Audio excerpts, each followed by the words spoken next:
सरकार ने वहां गौ अभयारण्य घोषित किया है। वहां पर स्वामी गोपालानंद जी और दत्त शरणानंद जी महाराज के आग्रह पर हम गए हुए थे। वहीं पे पत्रकार बंधु आए हुए थे। कई प्रश्न उन्होंने पूछे। उसी में से एक प्रश्न उन्होंने पूछा कि धारा 370 को कुछ लोगों ने हटाया है और कुछ लोग उसको पुनः स्थापित करने की मांग कर रहे हैं। शंकराचार्य जी, आपका इस पर क्या अभिमत है? तो हमने कहा, देखिए, हम तो इस समय गाय माता के स्थान में बैठे हुए हैं और एक गौभक्त होने के नाते हम तो ये कह रहे हैं कि धारा 370 लागू रहे तो अच्छा है। बोले, अरे आप ऐसा क्यों कह रहे हैं? हमने कहा, हम इसलिए कह रहे हैं क्योंकि आप लोगों को बताया नहीं गया या जान करके भी आप लोग इसको छुपा रहे हैं कि धारा 370 हटाते समय जो रणवीर दंड संहिता वहां पर लागू थी, जिसके अंतर्गत गाय की हत्या को अपराध और उसके लिए 10 वर्ष तक की कैद का उसमें प्रावधान था, साथ ही जुर्माने का भी प्रावधान था। यहां तक कि गाय का मांस अगर किसी के पास पाया जाता है तो 1 वर्ष की कड़ी सजा उसके लिए उसमें घोषित थी। ऐसा कानून, उस कानून को 370 धारा के साथ हटा दिया गया और हटा करके अब वहां पर गौ हत्या को सहज घोषित कर दिया गया। जम्मू कश्मीर के लोग हमसे मिलते हैं, वो कहते हैं कि पहले तो अगर कोई गौ हत्या करता था, यद्यपि यहाँ के प्रशासन कानून को ज्यादा मान्यता नहीं देते थे, लेकिन फिर भी हम खड़े हो जाते थे, रोकते थे, तो हमारे खिलाफ कुछ कार्रवाई नहीं होती थी, बल्कि उन्हीं के खिलाफ कम बेशी कार्रवाई होती थी। लेकिन अब उल्टा हो गया। अब हम जब खड़े होते हैं उनको रोकने के लिए, हमारी आंख के सामने गाय काटेगा और हम अगर रोकने के लिए खड़े हो जाएं तो हमारे ही ऊपर मुकदमा लागू हो जाता है कि तुम क्यों रोक रहे हो, कोई अपराध थोड़े कर रहा है। तो माने इतना परिवर्तन वहां की धरती पर आ गया। तो हमने कहा कि हम तो गौभक्त हैं, हिंदू हैं, और गौ हत्या को बहुत बड़ा पाप शास्त्रों में भी बताया गया है, हम भी मानते हैं। तो हम गौ हत्या को कैसे स्वीकार कर सकते हैं?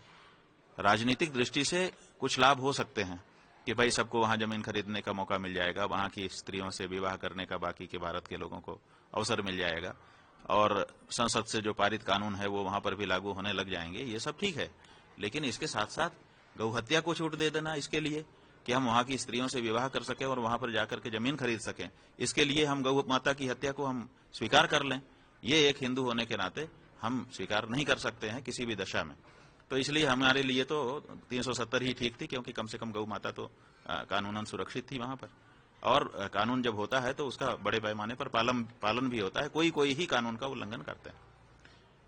तो अब ये बात हमने वहां पर कही और इसी बात को घुमाया जा रहा है कि शंकराचार्य जी कह रहे हैं माने हम पाकिस्तान के पक्ष में जैसे खड़े हो गए हों।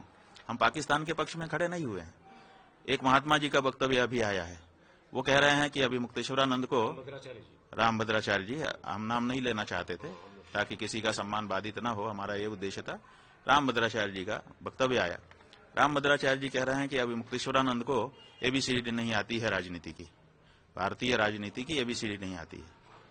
एबीसीडी शब्द जो है अंग्रेजी का है, काखा भी कह सकते थे, तो ज्यादा अच्छा लगता उनके मुख से कि एक भारत का विद्वान बोल रहा है। खैर, तो वो कह रहे हैं कि अभी मुक्तेश्वरानंद को राजनीति की एबीसीडी नहीं आती। हम ये कह रहे हैं कि कश्मीर के मामले में समस्या क्या है? समस्या यह है कि भारत कहता है कि ये हमारा अंग है, पाकिस्तान कहता है कि ये हमारा अंग है। जब दो लोग किसी एक वस्तु पर दावा करते हैं तो प्रमाण की जरूरत पड़ जाती है कि प्रमाण दो कि ये तुम्हारा है। तो अब भारत को भी प्रमाण देना है, पाकिस्तान को भी प्रमाण देना है। तो भारत क्या प्रमाण देगा? अभी तक तो हमारे पास बड़ा प्रमाण था कि देखिए ये हिंदुस्तान का हिस्सा है, इसलिए यहाँ हिंदू कानून लागू है। रणवीर दंड संहिता जो राजा रणवीर जी के समय लागू की गई थी, रणवीर दंड संहिता विक्रम संवत 1979, विक्रम संवत में वो कानून बना है। उसके साथ ईस्वी सन नहीं लिखा है, विक्रम संवत लिखा है। विक्रम संवत हमारा हिंदुओं का संवत है। विक्रम संवत से जोड़ करके कानून पास किया गया है और उसमें 10 साल तक की कैद है अगर कोई गौ हत्या करता है। यहां तक कि गौमांस अगर किसी के पास पाया जाता है तो 1 साल की कैद और दंड उसके लिए भी घोषित है। इतना कड़ा कानून गौ हत्या के बारे में जिस स्टेट में हो वो स्टेट पाकिस्तान का हो सकता है। अपने आप प्रमाणित हो जाता है कि ये हिंदुओं का स्थान है, यहाँ पर हिंदुओं का कानून चल रहा है। तो कश्मीर हमारा है, इस बात का सबसे बड़ा प्रमाण रणवीर दंड संहिता थी, गौ हत्या का निरोध था। गौ हत्या को दंडनीय अपराध घोषित किया गया कानून था। उस कानून को धारा 370 हटाने के बहाने हटा दिया गया। अब जब वहां पे गौ हत्या होने लग गई तो गौ हत्या हिंदुस्तान में होगी तो अपने आप पाकिस्तान का दावा बड़ा हो गया कि साहब यहाँ तो गौ हत्या जायज है और हमारा स्थान है। तो रणवीर दंड संहिता इस बात का प्रतीक है। गौ हत्या दंडनीय अपराध जिस भूमि पर है वो भूमि हिंदुस्तान की ही हो सकती है, चीख चीख करके पुकार पुकार करके ये कानून कह रहा था। तो फिर राजनीति जानने वालों ने इतने बड़े प्रमाण को वहां से क्यों हटा दिया? 370 धारा हटाने के नाम पर आपने ये क्यों किया? और आपने पूरे देश में लागू कर दिया भारतीय जो पीनल कोड था, इंडियन पीनल कोड, भारतीय दंड संहिता, उसको अब भारतीय न्याय संहिता 2023 कहा जा रहा है। तो भारतीय न्याय संहिता में आपने वो प्रावधान क्यों नहीं लाए जो प्रावधान पहले से वहां रणवीर दंड संहिता के माध्यम से लागू थे? उनको आपने भारतीय दंड संहिता में क्यों नहीं स्थापित कर दिया? किस व्यक्ति ने मांग की थी कि इन दोनों कानूनों को हटा दिया जाए? किसी ने मांग तो नहीं की थी। रणवीर दंड संहिता की धारा 298 का और 298 खा वो किस कारण से भारतीय न्याय संहिता का हिस्सा नहीं बन सकी? क्यों हटा दिया गया? इसका मतलब है मतलब हम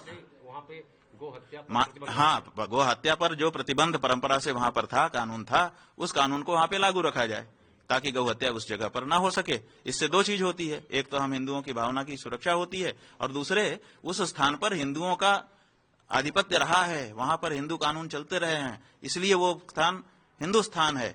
ये बहुत बड़ा प्रमाण है।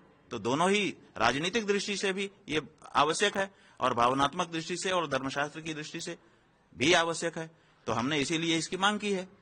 तो इसमें लोग कह रहे हैं कि हमारा वक्तव्य उल्टा है। उल्टा नहीं है। कंट्रोवर्सी इसलिए बन गई है। हाँ, आप 370 की मांग कर रहे हैं कि गो हत्या की मांग? भाई हम मांग कर रहे हैं कि 370 धारा हटाने के नाम पर जो आपने रणवीर दंड संहिता के धारा 298 का और खा हटा दिया, उसके लिए हम कह रहे हैं। हमको बताया गया कि ये लोग कह रहे हैं कि आप सीधा गो हत्या की मांग प्रतिबंध की मांग कर सकते थे। नहीं, कर सकते थे, लेकिन सुनता कौन? धारा 370 हटाने के नाम पर ही तो आपने उसको हटाया है। तो धारा 370 हटाने के नाम पे हटाया तो धारा 370 का नाम हम कैसे नहीं लेंगे? वो तो हमको लेना पड़ेगा ना। तो इसीलिए हमने धारा 370 का नाम लिया। अब राजीव गांधी या राहुल गांधी अगर धारा 370 को बहाल करने की मांग कर रहे हैं, उनके कारण अलग हैं, वो हमारे कारण नहीं है और उनका हमारा कोई लेना देना नहीं है इस मुद्दे से। वो राजनीतिक उनका कारण होगा, वहां के जो लोग हैं वो कह रहे होंगे, उसके कारण वो उनका समर्थन करने के लिए कह रहे हैं। हम तो इसलिए कह रहे हैं कि उसमें रणवीर दंड संहिता कवर होती थी और वो अब हट गई है, जिसके कारण वहां गौ हत्या जायज हो गई। हम पठानकोट गए थे, अभी पठानकोट में लड़के हमारे पास आए, बोले गुरुजी हम बहुत दुखी हैं। हमने कहा क्या हो गया बेटा? बोले कि अभी तक यहाँ पर ये समस्या नहीं थी, क्षेत्रीय रूप से कभी कभार कोई गौ हत्या की बात आती थी तो हम लोग उसको इकट्ठा होकर के सही कर लेते थे। अब यहाँ से रोज सैकड़ों ट्रक गाय जो है कश्मीर में जा रही है, पूरे पंजाब से इकट्ठा होती है और इसी रास्ते कश्मीर में घुस जाती है। अब हम 1-2 ट्रक रोक पाते हैं, इससे ज्यादा हमारी स्ट्रेंथ नहीं है। तो अब बहुत दुखी हैं हम लोग कि रोज गौ हत्या यहाँ पर जायज हो गई, होने लग गई। तो ये जो गायों को मारने के लिए आपने वहां पे छूट करवा दी धारा 370 हटा के, तो कैसे कोई गौ प्रेमी आपके कार्य को अभिनंदन कर पाएगा? तो हम जो कह रहे हैं उसके पीछे हमारे 2 कारण हैं। एक हमारी धार्मिक भावना, हमारे धर्मशास्त्र कि वहां पर गौ हत्या होने लग गई, और दूसरे राजनीतिक दृष्टि से भी जो प्रमाण था सबसे बड़ा कि ये हिंदू भूमि है। आप संयुक्त राष्ट्र संघ में चर्चा चलती, पाकिस्तान के यहाँ चर्चा चलती, आप कहते कि अगर ये कश्मीर तुम्हारी भूमि है तो यहाँ पे ये कानून क्यों है, गौ हत्या निषेध क्यों है, 10 साल की सजा और जुर्माना क्यों है? ये जो कहने के लिए आपके पास एक हथियार था, आपने उस हथियार को भी फेंक दिया उठा करके, अब आप निहत्थे हो गए। तो ये जो चीज है ये गलत है।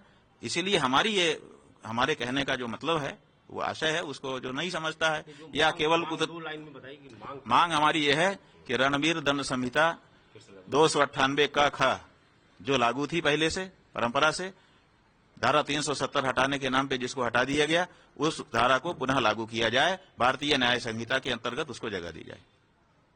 ये हमारी मांग है।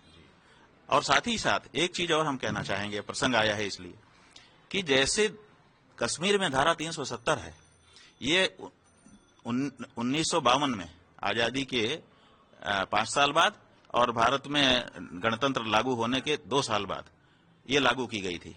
और इसके भी 10 साल के बाद धारा 371 लागू की गई, जो पूर्वोत्तर के राज्यों के बारे में है, और वो भी धारा 370 जैसी ही धारा है। वहां पर भी आप जमीन नहीं कर सकते, वहां पर भी ये नहीं कर सकते। जो जो धारा 370 में था लगभग वही धारा 371 का ख ग घ ङ च छ ज झ ञ 10 धाराएं हैं। इन 10 में भी वही चीज है। उसी धारा का आसरा लेकर के अभी जब हम गाय के बारे में यात्रा कर रहे थे, भारत यात्रा, तो नागालैंड की सरकार ने हमको उसी धारा का हवाला देकर के रोक दिया कि आप हमारे प्रदेश में प्रवेश नहीं कर सकते। तो ये देश में जो देश बना हुआ है, एक दूसरा देश, अब अपनी स्वायत्तता, अपनी विशेषता लेकर के, ये इन धाराओं के कारण बना है। तो जब आप धारा 370 हटाते हो यह कह करके कि हम पूरे देश को एक जैसा बनाना चाहते हैं, तो धारा 371 को हटाने के लिए भी आपको बात करना चाहिए। इसमें क्या हो रहा है कि राजनीति ये हो रही है कि धारा 371 में कहीं बौद्ध बहुल है, जैसे लद्दाख है वहां बौद्ध बहुल है, जैसे नागालैंड है वहां ईसाई बहुल है, तो माने ईसाइयों और बौद्धों को ये व्यवस्था दी जाएगी, वहां पर हिंदुओं को डिस्करेज किया जाएगा। देश के दूसरे लोग वहां पर जाकर के वो सुविधाएं नहीं पा सकेंगे जो दूसरी जगह पा सकते हैं। केवल मुसलमानों के विरुद्ध जो बात है उसी को हटाने की बात की जाती है।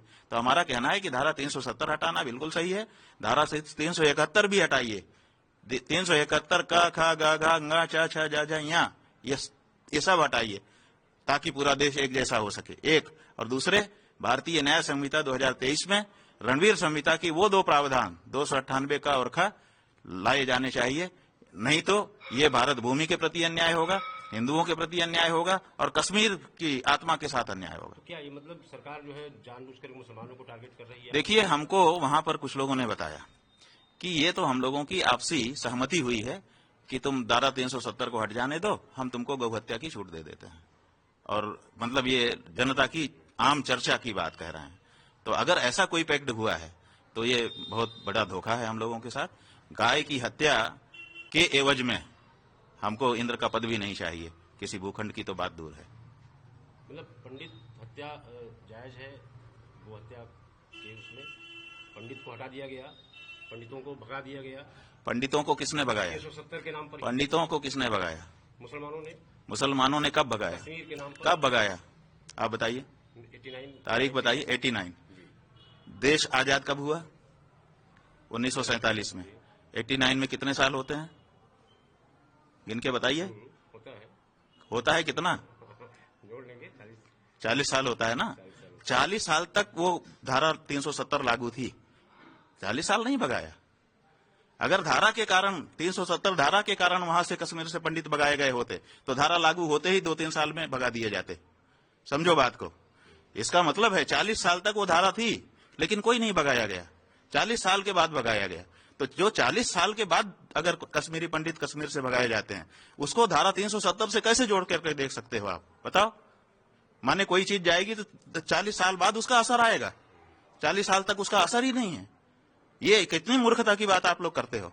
धारा 370 के कारण कोई नहीं भगाया गया, वो भगाया गया वो दूसरे किसी जो भी कारण रहा हो, जो भी एक मूवमेंट चला, जो भी कोई चली होगी बात, वो दूसरा ही कारण है। उसको धारा 370 से जोड़ करके देखना सही नहीं है। 40 साल तक कोई असर उसका नहीं आया, 40 साल तक सब आबाद रहे। 40 साल के बाद जो हुआ वो कोई दूसरा एक कारण बना होगा, उसका अलग विश्लेषण है। लेकिन उसको जो लोग 370 से जोड़ करके बता रहे हैं वो बिल्कुल हमको मूर्ख समझ रहे हैं। 40 साल तक किसी धारा का असर नहीं होता और 40 साल के बाद असर हो जाता है। ये कैसी बात है? एक दिन में तो हटाया नहीं गया भाई, एक दिन में हटाया गया। आपने अभी देखी नहीं कश्मीर फाइल? और कश्मीर फाइल जिन आधारों पर बनी है वो इतिहास नहीं पढ़े आपने? एक दिन एक मूवमेंट हुआ, थोड़े दिन से सुलग रहा था, फिर एक दिन एक आदेश आया कि छोड़ दो, और 3-4 दिन में चस्पा कर दिए गए वहां पर नोटिस कि छोड़ के चले जाओ, नहीं तो ये होगा, नहीं तो ये होगा। एक हफ्ते में सब कुछ हो गया, तेजी से हुआ। आप अभी कश्मीर के पंडित शरणार्थी हैं, उनसे आप इतिहास पूछ लीजिए, एक दिन में नहीं हुआ। इस 40 साल में हुआ। 40 साल लगता है इसके लिए, 40 साल नहीं लगा। एक हफ्ते के अंदर मकानों के सामने पेपर चिपकाए गए कि आप लोग छोड़ दीजिए, नहीं तो इस्लाम अंगीकार कर लीजिए। For more of such videos, do like, share and subscribe to ET Now Swadesh.